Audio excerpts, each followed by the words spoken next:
I think one thing that every single one of us are going to want more of and will never get is what is going on inside the mind of Bryan Kohberger. Live from Fox 13, this is breaking news. All right, good morning, everybody. We are getting our first look at the man who is in custody now, connected to the killings of 4 university students in Moscow, Idaho. Everybody wanted to know who this person was. Bryan Kohberger is in custody, arrested in Pennsylvania this morning, as we try and learn more about him. If we could just get inside of this person's head and understand, we would all feel a lot of closure. The 28-year-old attended Northampton Community College, where he made the dean's list at least 2 semesters, then graduated DeSales University in his home state of Pennsylvania with a master's in criminal justice. This fall, he moved to Pullman to begin his first semester at Washington State, seeking a PhD. Some of those that knew him in school describe him as professional, nice, mature. It says to me that he's really got 2 faces,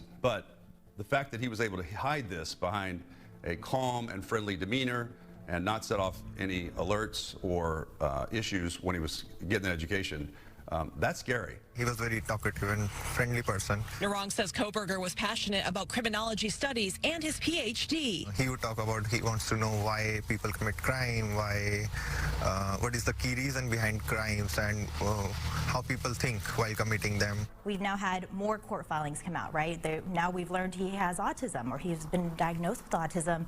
And we've had hints of this along the way. He did not acknowledge anyone in the crowd that was sitting in the gallery area of the courtroom. They'd come to watch the proceedings. He kept his eyes basically straight forward and focused only on his attorney and the judge. You read things like this and it makes you feel one way, but then you have to look at the evidence and that points in a different direction. And then at the end of the day, you have these 4 students who are no longer with us. Bryan Kohberger looked alert as he listened to the charges against him, including felony burglary and 4 counts of first-degree murder, with the victims' names and associated charges read one by one. The defendant, Bryan C. Kohberger, on or about November 13th of 2022 in Lake Tahoe County, State of Idaho. I think he probably has an excellent ability to compartmentalize, meaning he can do something horrendous and think something horrendous and then box it over here, leave it over here, and then to the world, he appears as though he's just an innocent guy. When Bryan first entered the courtroom, he greeted his defense attorney with a brief smile. The judge later finding him eligible for a public defender. I have court-appointed counsel. Defense attorneys say court is theater, and by that, there's an element of not dishonesty, but some things are going to be held behind the curtain.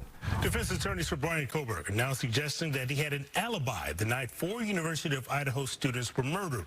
In a new court filing, defense attorneys claim to have evidence that a WSU criminology student was not at the home where the murders took place last fall. However, they did not provide any details backing up that story, saying instead that it would come out at trial. When we hear about a crime, we want to know a motive. We want to know the reasons why. We want all of the facts. That is our expectations. But when you're an attorney and you have a trial on the line, you're playing a different game. If you think of it like this, you have a set of jurors who are neutral from the start, and there are 2 finish lines, 2 different paths that they can take. And over the time period of this trial, each side, the state and the defense, are going to work to get them to their path. And at some points, they might sway to the left. At other points, they might sway to the right. It is the defense and the state's job to shepherd them in the direction they want. And what you're trying to do is get enough jurors on your side of that rope to make sure they sway opinion. And for the defense, it's a little bit easier because they don't have to ever get that rope to go over the line. They just have to prevent it from going too far. That's right. So when we were speaking with Ann Bremner, she did mention these 2 very high-profile cases, O.J. Simpson and the Casey Anthony case, both where there was a public opinion of guilt going into it that ended up not having the results that a lot of people expected. But remember that there were anomalies there, and that was enough to convince a jury to acquit him. I mean, the fact that the questions of how the blood was stored, whether or not there was a planting of a glove by, Mark Furman at the house. If it doesn't fit, you must acquit. Those anomalies, those kind of inexplicable, unexplained types of evidence can basically build up with a jury to where they have a reasonable doubt. All they need is a reasonable doubt for one juror to at least have a hung jury, and that would be a victory for the defense. Apparently, Kohberger said immediately upon officers arriving, "Who else did you arrest?" And that came out around the same time. With a defendant saying something like that, with your professional expertise, what does that tell you, if anything? Well, it tells you that there could be another person involved. I mean, he would be truthful in kind of blurting something out when the police get there. You know, that was the first thing that he said. That's the first thing that came to his mind. Like, did you get the other person, or did you get a different person who did this? I didn't do it. Is there another arrest? Because you know now, at least according to the prosecution's briefing, he apparently is going to claim that the evidence was planted, that the real killer planted the evidence. Armchair quarterback question, looking at both sides, would you do anything different? I think the defense will do everything they can to save him from the death penalty.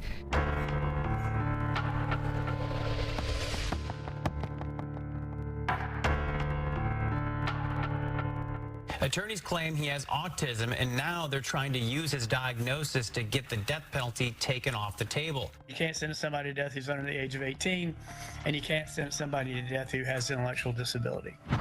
His attorneys say a doctor has evaluated him, and they say his autism has had significant impact on his daily life. The jury needs to understand everything about that defendant that influences his responsibility for that crime. So the newspaper found social media postings from Kohberger from 2011, and in them he wrote about not feeling emotions. What's written here is the most insightful of anything I've seen for Kohberger, because his level of honesty here really tells you what he's going through.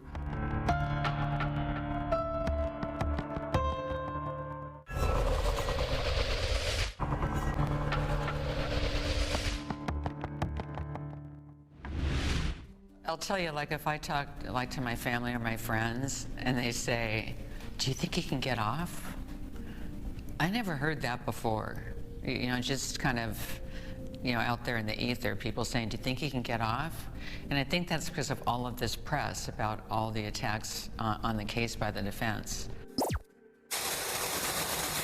A court ruling expected as soon as next week may upend the case against accused University of Idaho student killer Bryan Kohberger. Well, Kohberger's attorneys are asking Judge Steve Hippler to toss out not only the DNA evidence in this case, but nearly all of the evidence collected. Kohberger's attorneys say police illegally obtained his DNA through genetic genealogy, and they believe that's a violation of Kohberger's Fourth Amendment rights.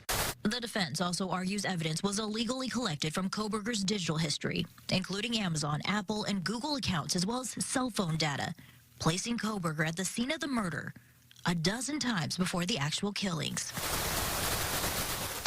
Did any of them stand out more than the others? Or any of these new things that we've heard more significant in a case? I think the autism. We are back on the record in State v. Kohberger. Keep in mind, Idaho has no insanity defense, no diminished capacity defense, no mental defenses at all. So he can't put that in the murder trial, but they can at sentencing because of that case law that talks about cruel and unusual punishment to kill somebody that's mentally ill. We start tonight with accused killer Bryan Kohberger and his attempts to avoid the death penalty. Attorneys claim he has autism, and now they're trying to use his diagnosis to get the death penalty taken off the table. His attorneys say a doctor has evaluated him, and they say his autism has had significant impact on his daily life. Today, though, I talked with an expert who tells me the fact that the defense is raising this even before the trial starts is unique. The Supreme Court of the United States has never ruled on this. You know, many state and federal courts haven't ever ruled on it. They haven't had the opportunity to do it. So yes, I mean, I think there's an opportunity for a court to say that we're not going to allow people with autism to be sentenced to death. That doesn't mean they won't be punished for their crimes if they are found guilty, but they will receive a different kind of punishment. Do you understand? Yes. Because culpability is at the heart of whether someone should receive a death penalty, the jury needs to understand everything about that that defendant that influences his responsibility for that crime. And that includes any sort of brain impairments. Then he had that visual snow, and there's some reference that he was saying he wanted to kill himself. It was so bad, or he just couldn't live like this. And so those are things you definitely have to look into. Before this even came about, I didn't even know what visual snow syndrome was. I've never heard of it before. What visual snow is when the vision looks like you're looking through a screen of static. Most of my patients also report persistent after images, so looking at even just a computer screen briefly, they might see the image in their vision as they're looking around. Really sensitive to light is another hallmark. And there's a lot of other symptoms that are not visually related that are correlated. So you have things like depression, anxiety, depersonalization. I remember there were forums that came out with Kohberger kind of posting on it, talking about visual snow and the symptoms of it. The New York Times investigation pulling the curtain back on Bryan Kohberger, the Idaho quadruple murder suspect. So the newspaper found social media postings from Kohberger from 2011, and in them he wrote about not feeling emotions. In 2011, Kohberger would have been just 16 years old. I often find myself making simple human interactions, but it's as if I'm playing a role-playing game. I'm stuck in this void of nothing, feeling completely no emotion, feeling nothing. I feel dirty, like there's dirt inside of my head, my mind. I remember when I was 15, I would wander alone at 2 a.m. Everything was so generic. Nowhere felt like home. I saw things that were not there, a different reality. It is as if the ringing in my ears and the fuzz in my vision is simply all of the demons in my head mocking me. I fall asleep, but I wake up quickly to bloody screams. One expert that I talked with about visual snow syndrome talked about a ringing in the ears, how some folks do experience that. They didn't mention these other things, though. What's written here is the most insightful of anything I've seen for Kohberger, because his level of honesty here really tells you what he's going through, the demons he thinks he's battling, how much he feels like he has no self-worth, and how much he really hates himself. Feel like my life is a movie. Depression, no interest in activity, constant thought of suicide. Crazy thoughts, delusions of grandeur, anxiety. Poor self-image, poor social skills, no emotion, all in caps. I feel like nothing has a point to it. I search for someone to relate to me. Everyone looks down upon me. No one can relate. Being me is this horrible disease that I was given. Honestly, it just seems kind of unbelievable. This whole situation just seems as if it's been scripted, that you would have a suspect in this case who had the education that they did, who is now accused of this crime.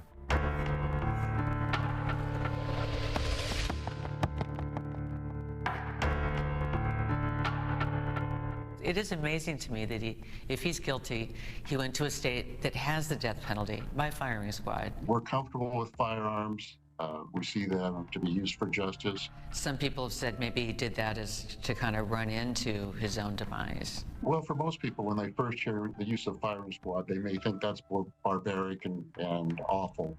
But listen to the experts. The best medical evidence shows that consciousness ensues within 3 to 4 seconds, and death follows swiftly thereafter.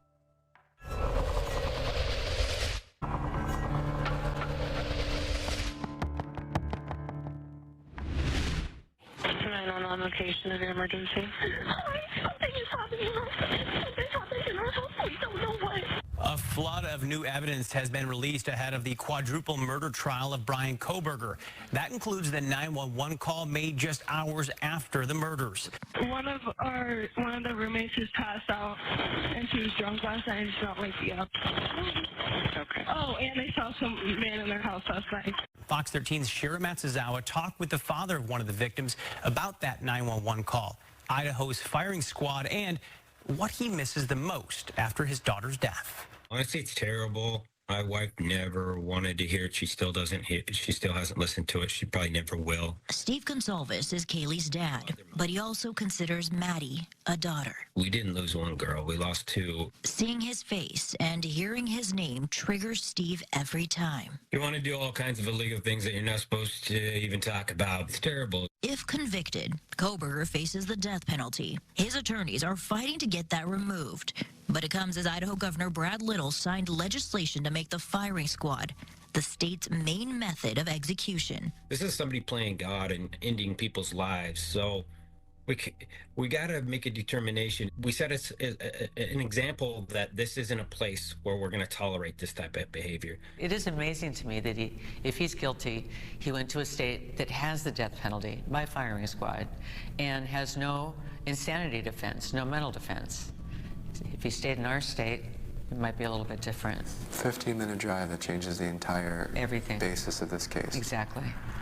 Just a 15-minute drive. Some people have said maybe he did that as to kind of run into his own demise. He had to know that all of these things if he's the murderer, as he went into Idaho, he knew all those things. Keep in mind, Idaho is a firearms state. I live in the county with the 10th most firearms per capita in the nation. I think we're tied with a couple other counties in the nation, and another one of our counties is the third highest per capita firearms in the nation. So we're comfortable with firearms. We see them to be used for justice. For most people, when they first hear the use of firing squad, they may think that's barbaric and awful.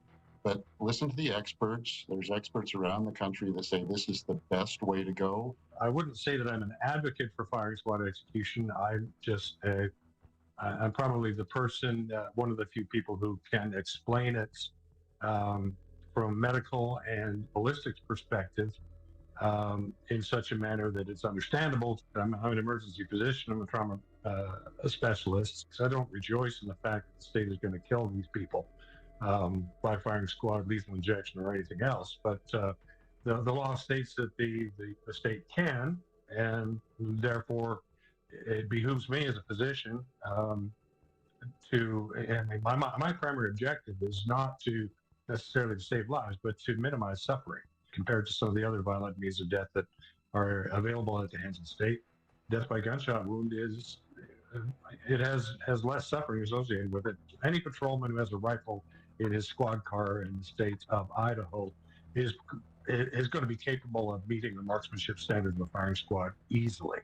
It's not a difficult shot. So it's basically the inmate is restrained in a chair, a target is placed over the heart, and then a number of high-powered rifles, military-grade rifles, are used to fire bullets into the heart, which leads to catastrophic destruction of the heart, immediate drop of blood pressure to almost nothing, well, actually to nothing.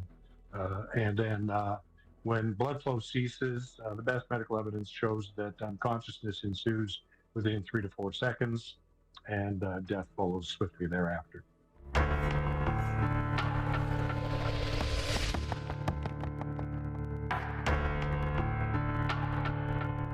If you look at it just on the surface level, you see someone that just seems to fit this character that has been created of a cold killer. Committing some horrible crime, maybe it just seems like it's some kind of a movie to him. Maybe he doesn't even feel like people are real. It seems like with each day we're learning new details. So no, I don't think we'll ever know who the real Bryan Kohberger is. You're his defense attorney. Do you let him take the stand?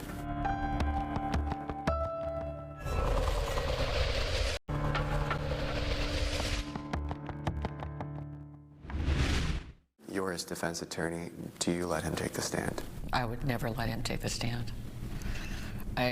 There's just too much. There's too much evidence they can cross him with. Like you just talked about, with the sightings, the car being there a number of different times. That his background in criminal justice, the sheath and his DNA. Like, how do you explain that? There's a question for him on the stand. How do you explain that? And he's got the autism, so he's going to be wooden if you believe that that's what he has, and he's going to be inappropriate. and he's going to look at the jury in a way that might scare them, you know, because he's so, kind of piercing eyes, they're a little bit dead. I mean, that's all maybe the autism. Never, ever, ever would I put him on the stand.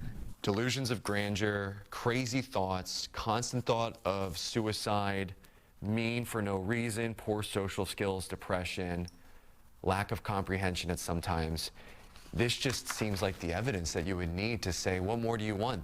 Even if this person doesn't take the stand, here are their words. I search for someone to relate to me. Everyone looks down upon me. No one can relate. And then the last thing here says, being me is this horrible disease that I was given. I mean, I can't imagine how, if this is what someone is going through, if this is what he was going through. I mean, that's a lot of stuff to go through.